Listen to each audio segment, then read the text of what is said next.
ये NCERT class 7 geography का chapter 4 है। इसमें हम अर्थ के एटमॉस्फेयर के बारे में जानेंगे।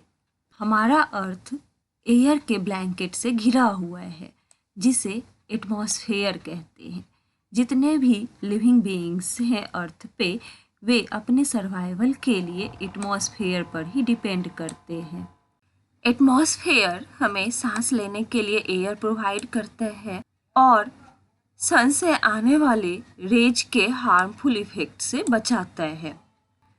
अगर एटमॉस्फेयर ना हो तो दिन के समय सन की गर्मी से हम जिंदा जल जाएंगे और रात के समय फ्रीज हो जाएंगे, जम जाएंगे। इसलिए ये एयर का मास ही है जिसने अर्थ के टेम्परेचर को यहाँ के जीव जंतु के रहने लायक बनाया है। अब जानते हैं इसके कंपोजिशन के बारे में कि किस किस गैस से मिलके ये बना हुआ है। एटमॉस्फेयर का एक बड़ा हिस्सा नाइट्रोजन और ऑक्सीजन से मिलके बना हुआ है। इसमें दिखाया गया है कि नाइट्रोजन 78% पाया जाता है और ऑक्सीजन जो है ये 21% पाया जाता है एटमॉस्फेयर में। Carbon dioxide, helium, ozone, argon और हाइड्रोजन जो है ये सब कम क्वांटिटी में पाए जाते हैं। यहाँ पर दिखाया गया है कि आर्गन जो है ये 0.93% पाया जाता है, बाकी जो गैसेस है वो 0.04% में आते हैं और कार्बन डाइऑक्साइड जो है ये 0.03% पाया जाता है। इन गैसेस के अलावा छोटे छोटे डस्ट पार्टिकल्स भी एयर में मौजूद होते हैं। नाइट्रोजन जो है ये सबसे ज़्यादा मात्रा में एयर में पाया जाता है। जब हम सांस लेते हैं तो नाइट्रोजन का कुछ अमाउंट हमारे लंग्स में जाता है और फिर इसे हम बाहर निकाल देते हैं। लेकिन प्लांट्स को उनके सर्वाइवल के लिए, जिंदा रहने के लिए नाइट्रोजन की ज़रूरत होती है। एयर में जो नाइट्रोजन मौजूद रहता है उसको प्लांट डायरेक्टली नहीं ले सकते हैं। कुछ बैक्टीरिया सॉइल में रहते हैं या फिर कुछ प्लांट के रूट्स में रहते हैं, लेग्यूमिनस प्लांट के रूट में रहते हैं, जैसे कि राइजोबियम बैक्टीरिया। ये एयर से नाइट्रोजन को लेते हैं और उसे उस फॉर्म में चेंज करते हैं जिस फॉर्म में प्लांट उसको यूज कर सके। दूसरा सबसे ज़्यादा मात्रा में पाया जाने वाला गैस जो है एयर में ऑक्सीजन है। ह्यूमन और एनिमल्स एयर से ऑक्सीजन सांस के रूप में लेते हैं और जो ग्रीन प्लांट्स होते हैं ये फोटोसिंथेसिस के दौरान ऑक्सीजन प्रोड्यूस करते हैं और इस तरह से एयर में ऑक्सीजन का कंटेंट हमेशा कांस्टेंट रहता है। अगर हम ट्रीज काटेंगे तो इसका बैलेंस डिस्टर्ब हो सकता है। कार्बन डाइऑक्साइड जो है ये भी इम्पॉर्टेंट गैस है। ग्रीन प्लांट अपना खाना बनाने के लिए कार्बन डाइऑक्साइड का यूज करते हैं, यानी कि फोटोसिंथेसिस में कार्बन डाइऑक्साइड का यूज करते हैं और ऑक्सीजन रिलीज करते हैं। ह्यूमन और एनिमल्स कार्बन डाइऑक्साइड रिलीज करते हैं और कार्बन डाइऑक्साइड का जितना अमाउंट ह्यूमन और एनिमल्स के द्वारा रिलीज किया जाता है वो प्लांट के द्वारा यूज किए गए कार्बन डाइऑक्साइड के अमाउंट के लगभग बराबर है और इससे एटमॉस्फेयर में परफेक्ट बैलेंस बनता है। कोल, ऑयल इस सब के जलने से ये बैलेंस खराब हो सकता है। इनके जलने की वजह से हर साल एटमॉस्फेयर में billions of tons carbon dioxide का ये एटमॉस्फेयर में ऐड होते हैं और कार्बन डाइऑक्साइड के बढ़ते वॉल्यूम के वजह से अर्थ का जो क्लाइमेट है और वेदर है ये प्रभावित होता है। एटमॉस्फेयर में जो कार्बन डाइऑक्साइड रिलीज होता है ये अर्थ से रेडिएट होने वाले हीट को ट्रैप कर लेता है और इस तरह से यहाँ पर ग्रीन हाउस इफेक्ट क्रिएट करता है। इसलिए इसे ग्रीन हाउस गैस भी कहा जाता है।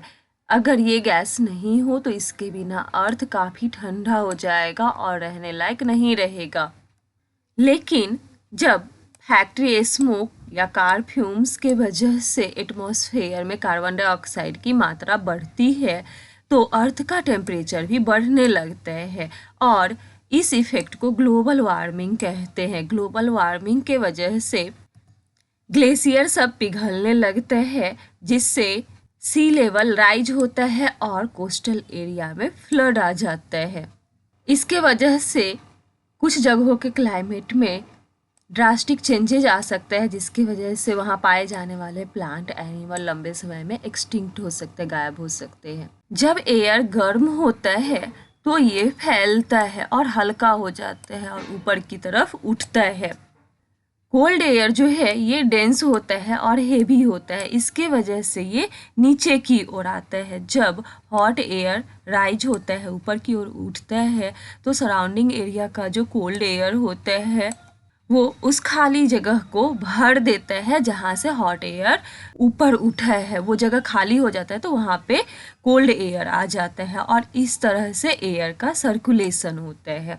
हॉट एयर ऊपर उठेगा और कोल्ड एयर उस जगह को आकर के भर देगा। अब जानते हैं एटमॉस्फेयर के स्ट्रक्चर के बारे में। एटमॉस्फेयर जो है वो 5 लेयर में डिवाइडेड है: ट्रोपोस्फेयर, स्ट्रेटोस्फेयर, मेसोस्फेयर, थर्मोस्फेयर और एक्सोस्फेयर। ट्रोपोस्फेयर जो है ये अर्थ के एटमॉस्फेयर का सबसे लोएस्ट लेयर है। इसका एवरेज हाइट 13 किलोमीटर है। ये एटमॉस्फेयर का डेंसेस्ट लेयर है और इसके अधिकांश हिस्से में वाटर वेपर और क्लाउड पाए जाते हैं। हम जो सांस के रूप में ऑक्सीजन लेते हैं वो भी यही पाया जाता है। ज़्यादातर वेदर फेनोमेना जो है जैसे रेनफॉल, फॉग, हेल स्टॉर्म इसी लेयर में होता है। इस लेयर में अल्टीट्यूड के साथ टेम्परेचर डिक्रीज होने लगता है। ट्रोपोस्फेयर के ऊपर है स्ट्रेटोस्फेयर। ट्रोपोस्फेयर और स्ट्रेटोस्फेयर के बीच का जो बाउंड्री होता है उसको ट्रोपोपॉज कहा जाता है। स्ट्रेटोस्फेयर 50 किलोमीटर के हाइट तक फैला हुआ है। ये लेयर क्लाउड से फ्री होता है और यहाँ पर वेदर से रिलेटेड कोई भी फेनोमेना नहीं होता है और इसलिए ये लेयर एरोप्लेन और कॉमर्शियल जेट एयरक्राफ्ट के उड़ने के लिए सूटेबल कंडीशन बनाता है। इस लेयर का जो सबसे इम्पॉर्टेंट फीचर है वो है कि इस लेयर में ओजोन गैस का लेयर पाया जाता है जो हमें सन के रेज से होने वाले हार्मफुल इफेक्ट से बचाता है। इसके ऊपर है मेसोस्फेयर। ये एटमॉस्फेयर का तीसरा लेयर है। ये 80 किलोमीटर के हाइट तक फैला हुआ है। जितने भी मेटेरॉइड सब आते हैं ये इस लेयर में आने के बाद बर्न हो जाते हैं। ये एटमॉस्फेयर का सबसे कोल्डेस्ट लेयर होता है। नेक्स्ट है थर्मोस्फेयर। इस लेयर में हाइट के बढ़ने के साथ साथ टेम्परेचर भी लगातार राइज करते जाता है और आइनोस्फेयर जो है वो इस लेयर का पार्ट है। ये 80 से 400 किलोमीटर तक फैला हुआ है। ये लेयर रेडियो ट्रांसमिशन में मदद करता है और अर्थ के द्वारा जो रेडियो वेव ट्रांसमिट किया जाता है उसको फिर से अर्थ पे वापस यही लेयर रिफ्लेक्ट करता है। थर्मोस्फेयर में ही बहुत सारे सैटेलाइट अर्थ के चक्कर लगाते हैं और ये लेयर इंटरनेशनल स्पेस स्टेशन और लो अर्थ ऑर्बिट सैटेलाइट का घर है। इसके बाद आता है एक्सोस्फेयर।